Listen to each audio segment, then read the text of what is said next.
Yo, let's get into this. Well, not yet. Nutrition. Quantities continued. We're going to continue from the last podcast, which was quantities over quality, quantities versus quality. And we're going to add a little more depth, a little more dimension to this thing. It is October 14, 2024. Outline for today. We got updates. We got clarification of a couple things. Got some questions to answer. Some questions came in, so thank you for that, guys. Appreciate it. Add some depth to our thinking. I actually have two T's in depth here. Where's the auto check? Auto correct? Auto spelling? Whatever it is. Two sides of metabolism and some final thoughts. Two sides of metabolism is basically the hinge in this podcast. That's where we're going to talk about some good stuff. All right. Updates. Already gave the date. Lions decimated Dallas. I realize these sports updates are all going to be a week behind, but I kind of like them. Maybe I'll drop them at some point. Lions decimated Dallas. I spelled his name wrong. Hutchinson broke his leg, which really sucks. But man, God, did the Lions look good in that game. Also, I'm not a huge Tigers fan, but the Tigers have been eliminated from the playoffs. That's all I got to say about that. Weather's been cool, rainy and sunny, but we got sun ahead, and it appears it's going to warm up over the next 10 days here and get into the 70s, which is fantastic. I got studio on here, but there's no studio updates. Nope, nothing. Cornhole. I was in a cornhole tournament at the gym. I did not win.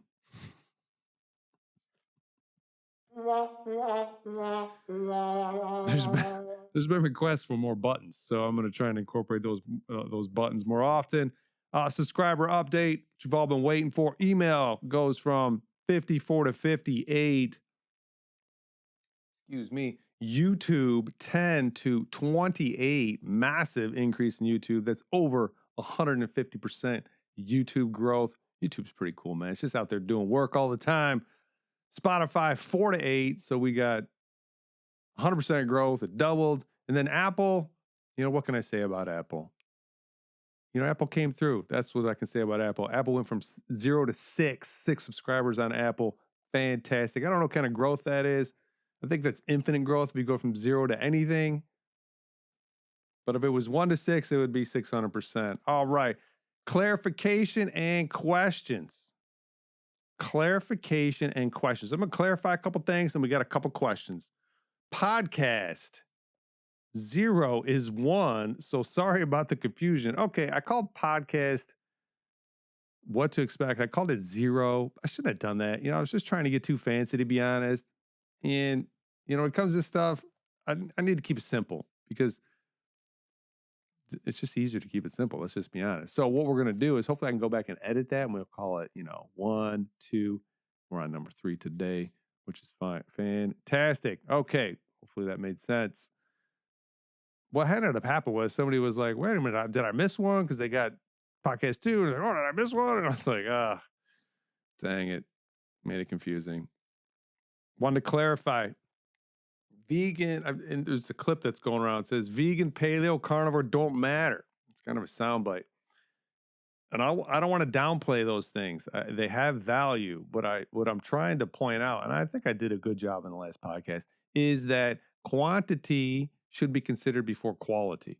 We need to prioritize how much is coming in because our body lives in this physical world and it's not magic. You can't just manifest things inside it. If you want to get energy inside you, you can't just go stand in the sun. You're actually going to have to eat it. And so unless we get those things inside of us, we just, it's not going to happen. So just wanted to clarify with that reel going around. And now that I think about it, I covered it fine in the podcast. Got to get enough in.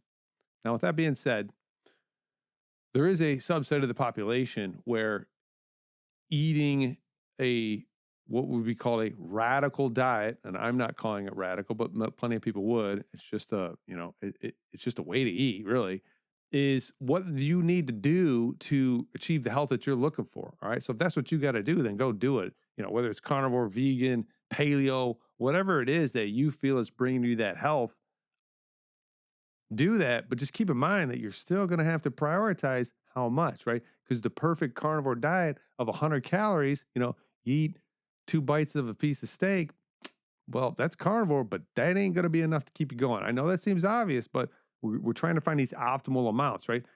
If I'm not taking enough, I'm going to be fatigued. And so I want to increase that amount till I find what gets me to where I need to be energy wise. And we'll talk about in a little bit, cellular regeneration wise. So, yes. Okay. Hopefully that clarified some things. Questions. I'm just going to read the questions. I'm curious. Are you going? I need to, unfortunately. I'm curious. Are you going to be discussing or touching on exercise and nutrition in relation to premenopause? I'm not sure you have much of an audience for that. It might be something that is only affecting me. However, if you have any suggestions on where I could learn more, I'd appreciate it. First off, I do have a suggestion. Peter Attia, Peteratia, Peter Attia. He is fantastic, and he talks about this subject. He's got tons of information on this subject. So look him up. He's your guy for this. Second to this is, first off, I'm going to be covering general stuff. And the reason why I cover general stuff is because I'm going to cover the things that everybody needs to do regardless of their specific situation, right? Everybody needs to eat enough amino acids, fatty acids, and energy. We'll get into the amino acids and fatty acids a little bit. Protein and fat. Everybody needs to, if they want to maintain their health anyways. People get to do what they want with their life. But if you want to live a healthy life and have fitness and have your body working for as long as possible, you're going to need to do some things. You're going to need to eat enough. You're going to eat enough of the right things. You're going to need to strength train. You're going to need to maintain your strength. You're going to need to do conditioning work. You're going to need to do mobility work. You're going to need to do these things. You're going to need to take care of your body if you want to optimize your fitness, health, and longevity. So regardless of what the individual situations are, I got food sensitivities, or I'm premenopause, or I have a period every for 25% of my life, you're still going to have to do these other things. And so that's why I want to talk about that. I most likely will never get into the specifics. Unless I'm coaching somebody one-on-one, it's just going to be too narrow of a topic, and I'm trying to have a big general impact and effect. Okay. The other thing I wanted to say about that is I know there's a lot of influencers out there, and they're kind of building up a following around this minutia of what a woman should be doing during her cycle. And I think there's value there, but I think the value applies to somebody who is already been super consistent with their fitness. And I mean, for years, has their nutrition dialed in, and they're trying to maybe just tweak it a little bit to make the adjustment. But if you're new to fitness, this is just going to add confusion. It's going to open up the doorway for a conversation in your head to where maybe I shouldn't go to the gym today. Maybe I shouldn't eat this because of the cycle that I'm in with my period. Maybe, and if you're newer and you're trying to get these habits ingrained, you just want to simplify the whole process down so you can find that consistency in your, what is it called? Information constipation, right? I mean, it is what it is. You're getting so much information that you can't make a decision. You get frozen, and then you don't decide to do anything.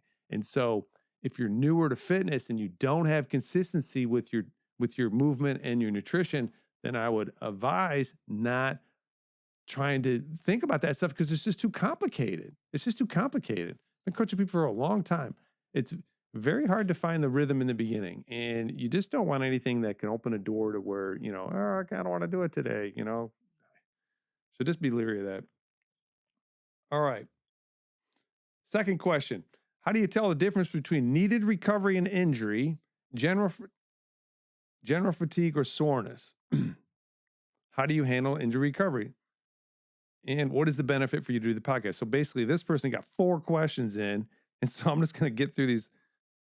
The first one, how do you tell the difference between needed recovery and injury? It's just experience. You just, so basically it's what I'm hearing is, hey, am I really, really sore or am I injured? It's just going to come through experience. Most likely you're not injured. Most likely, I don't know. I'm not there. So you're just going to have to like figure it out. You're probably just really sore. If you are injured, what I do for myself, because I'm not making recommendations, what I do for myself is I work around the injury. I don't do things that make it hurt. And if I am going to move those tissues that are quote unquote injured, I'm going to do it very carefully. I'm going to do it very controlled. I'm not going to do it in a high intensity or a high intensity meaning like fast or heavy load situation. Just going to move them gently to work on recovery. And where I can get aggressive, I will, as long as it's not making anything hurt. That's how I work around injuries.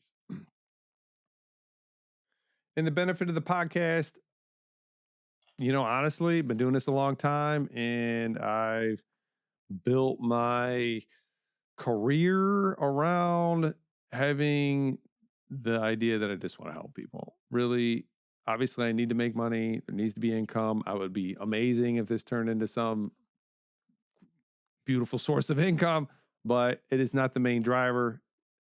The main driver is definitely I want to get this information out there.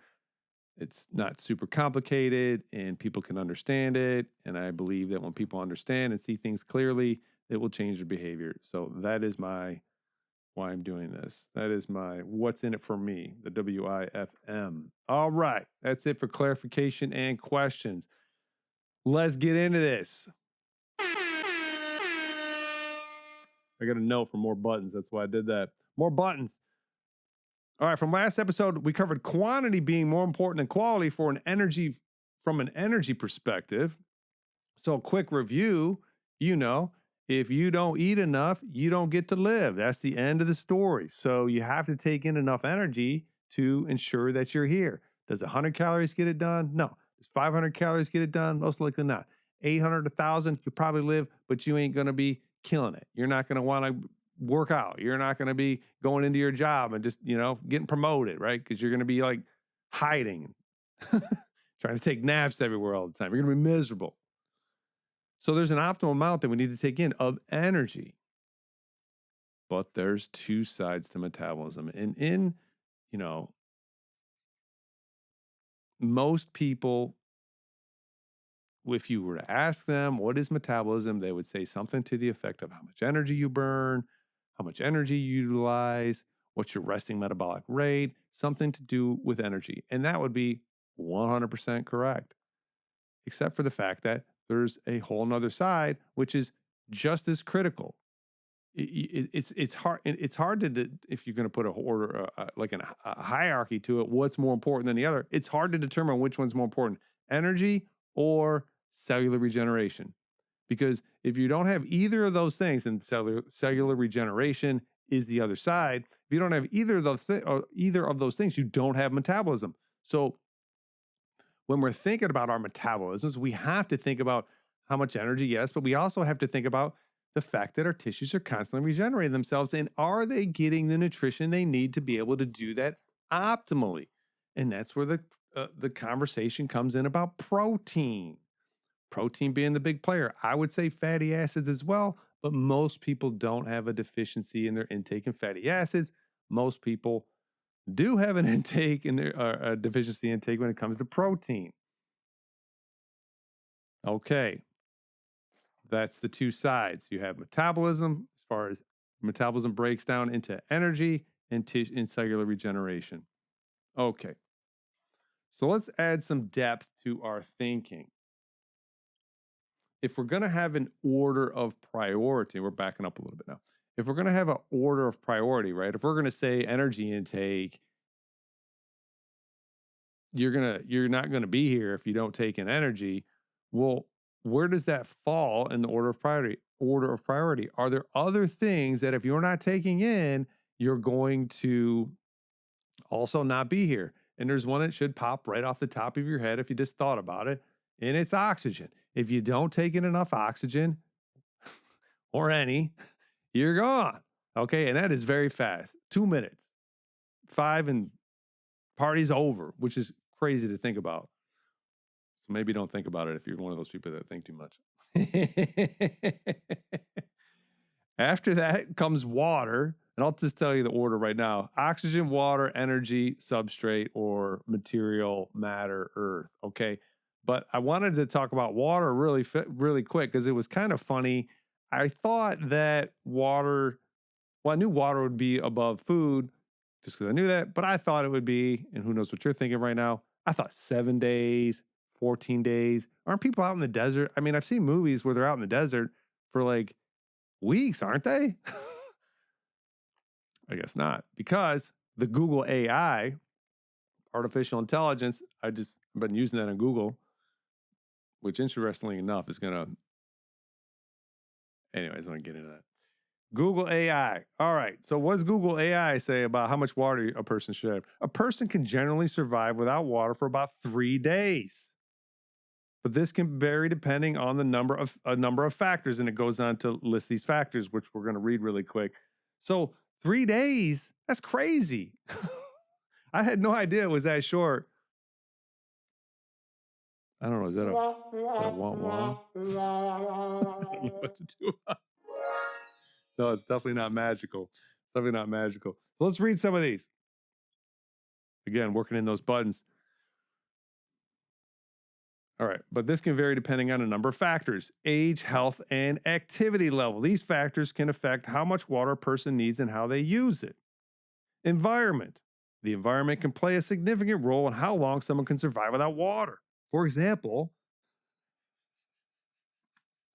and this is why I decided to read these, because this is Google AI. Google AI doing its thing. For example, a child left in a hot car or an athlete exercising hard in hot weather can dehydrate and die in a few hours. Now, I'm not laughing because that's funny. I'm just laughing because I mean, it's just a crazy example. All right, diet. People who eat foods with a high water content, like fruits and vegetables, don't need to drink as much water. Heard that before. Chronic conditions. People with chronic vomiting or diarrhea lose water more quickly than others. Seems obvious. I didn't expect to read it, but there it is. Hospice patients. People nearing the end of their lives may be able to survive up to 10 days without water because they require less water to survive. I have no idea why that's happening. That one just baffled me. How is it a healthy person can't go 3 days, but somebody at the end of their life can go 10? I don't follow. Maybe, oh my God, I almost said something that could have been terrible. And last for this, dehydration can cause extreme thirst, fatigue, organ failure, and death. Different people react differently to dehydration and go without water for longer or shorter periods of time. There you go. Google AI. Now let's really get into this, okay? Big print. 2 sides to metabolism. We talked about it. You got energy conversion, which we covered, and now we've got cellular regeneration, which we started to talk about. So let me tell you a little story, okay? This is the first time I experienced this process. Way back in the day, I was on I think it was the first time I ever dieted down. I'm not sure, it might have been second or whatever, but I was 22, 23, somewhere in that time frame, and I was working out, doing a lot of tissue damage. I worked out like a bodybuilder back then, so a lot of sets and reps. But I also had a very, very physical job. I mean, it was 8 to 10 hours. 8 to 10 hours. I was jumping up and down off of a giant.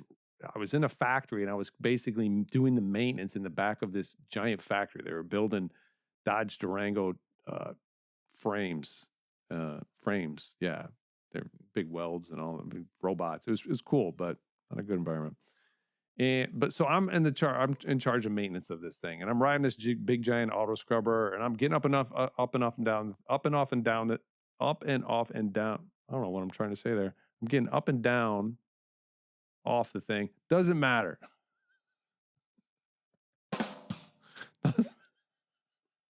Doesn't matter. I'm moving a lot. There's big, heavy trash cans I got to pick up and dump into a dumpster, then go outside and dump it. I'm breaking down boxes. I'm mopping floors. I'm doing all kinds of crazy stuff. I'm probably burning. I had no idea then because I didn't pay attention to this. But looking back, I estimate that I was burning minimum 2,800, but it was probably more like 3,300, 3,500, depending on the day. And I carried more muscle. I was younger. Everything was running really fast. But I was only eating 1,800 calories. And so my metabolism had slowed way down. It was not moving very fast. I'm not aware of any of this, but since I was doing a physical job, I'd get these little nicks and these cuts. Well, I had a pretty bad one on the back of my hand, and it just wasn't healing up. You've probably had something like this before, like the sides were kind of bowing up and the scab was kind of like in there, but it was kind of separated. It just didn't look good. It was red and it wasn't healing. I just kept thinking, well, I keep getting it dirty. There's a lot of grease. This thing isn't healing, blah, blah, blah. And I'm not thinking much about it other than I notice it and that's going on. And this goes on for I got this thing for like 2-3 weeks. It's just kind of like slowly healing. And then it came off the diet. And I'm not kidding. It was gone. I mean, gone in 3 days. And I was just like dumbfounded, like, holy cow, I had no idea what a massive impact just nutrition alone would have on the rate of my metabolism, right? So this is kind of leading into some of the main points that I'm going to make. Like your metabolism, your energy production,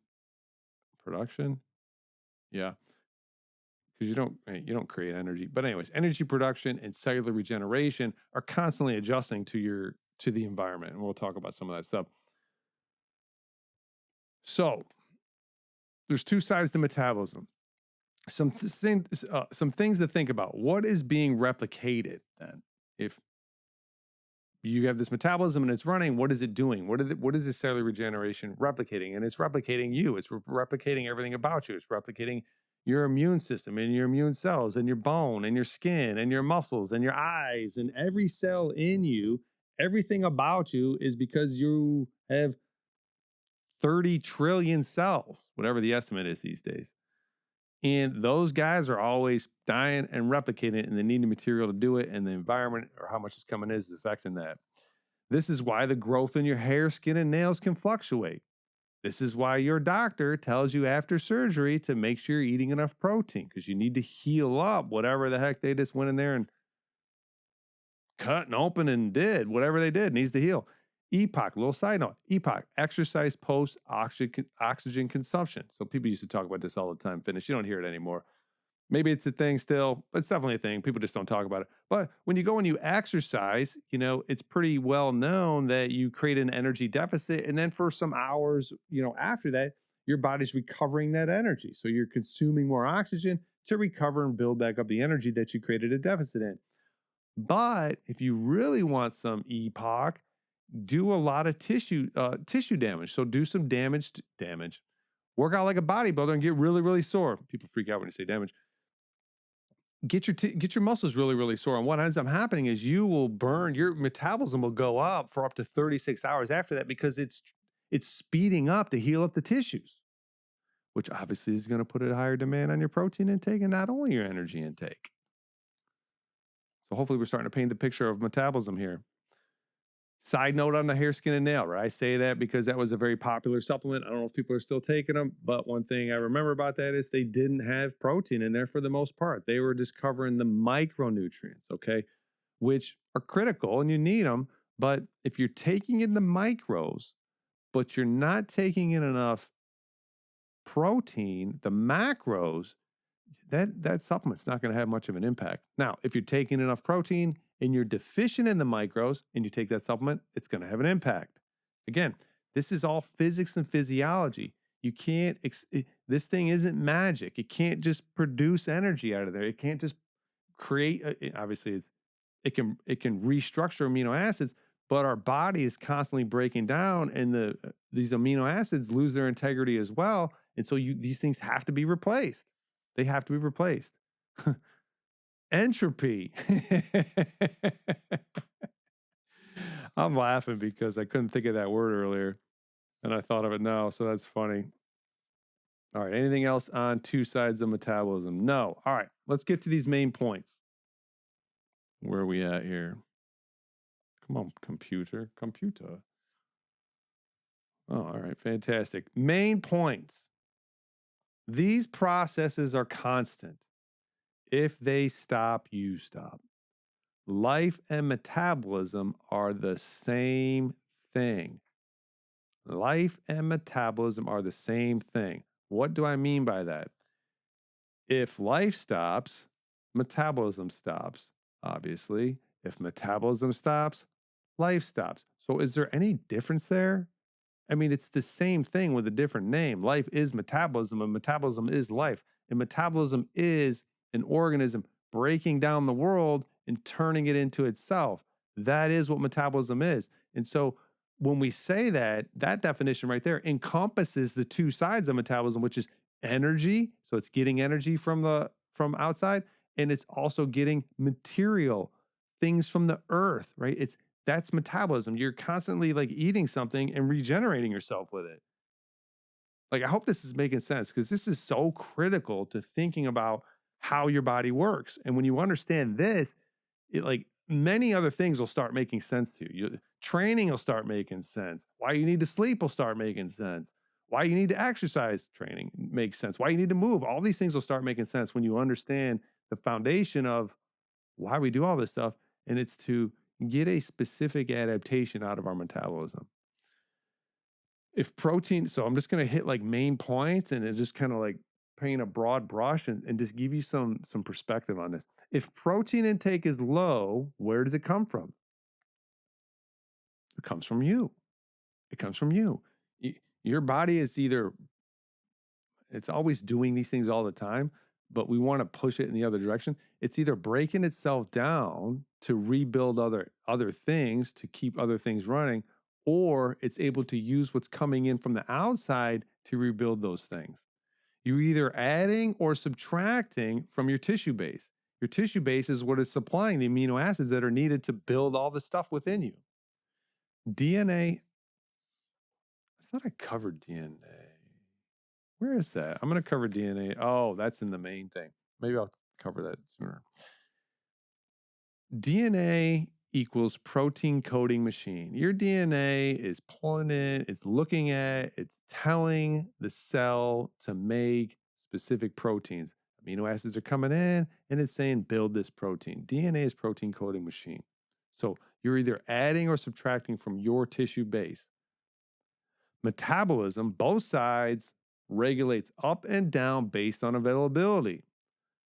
It's going to speed up as it did with the wound healing on my hand, or it's going to slow down in the same regard with the lack of wound healing that was on my hand. It sped up because what was available, there became a surplus in availability of energy and material. And so it healed it. I'm not kidding. It was 3 days. I was just like shocked. Just blown away. I still remember to this day. So what does that tell you? And this is I was 23 years old or something like that. So we're talking 26 years. I still remember where I was standing too, which is interesting. Metabolism is adapting to the environment. Nutrition is part of your environment. But metabolism is always adapting to the environment. We'll get into movement and stuff and how it adapts in that regard. But your nutrition, and I don't think a lot of people think about this, but your nutrition is part of your environment. And what is it signaling? Is it signaling everything's good, plenty of energy, plenty of material, life is good? If that's what your physiology is experiencing, I promise you, it is going to be way easier for your psyche to manifest that. If your physiology is experiencing lack and stress and no recovery and low nutrition status, how much harder is it for your psyche to experience that? Right? Like this thing is constantly influencing how you're thinking and feeling. Constantly. I'll get into more depth and all that stuff with one of the main topics that I cover. We'll go deep into the road on that one, deep into the weeds. Not the weeds, but like we'll really paint that picture. Okay, so metabolism is adapting to the environment. Nutrition is part of your environment. An organism's main function daily is to meet its protein requirements. I'm not going to get into exactly how that works. That'd be a whole nother podcast. So maybe I'll cover it. But if you'd like to read a very simple book called The Five Appetites, they retitled it to Eat Like the Animals. It's a book, and it'll explain exactly why that is. I'm not just saying because I love protein. I love protein. Oh, yeah. Scratch that. No, I do love protein. No, I don't. I like it a lot. Anyways, okay. You can read that book and it'll cover that. I'll do a podcast on it as well because it is a super fascinating topic. Five Appetites. I like the original title better, but Eat Like the Animals. Okay, so that's it for my main points. Some final thoughts. The organism, the body you are in, is always reading, adapting, and evolving to its environment. Always. It's a environment reading machine. It is constantly interpreting signal and deciding is not the word. It just does. It just is. It's just doing. It's always pulling in these signals, reading these signals, and making adjustments all the time, constantly.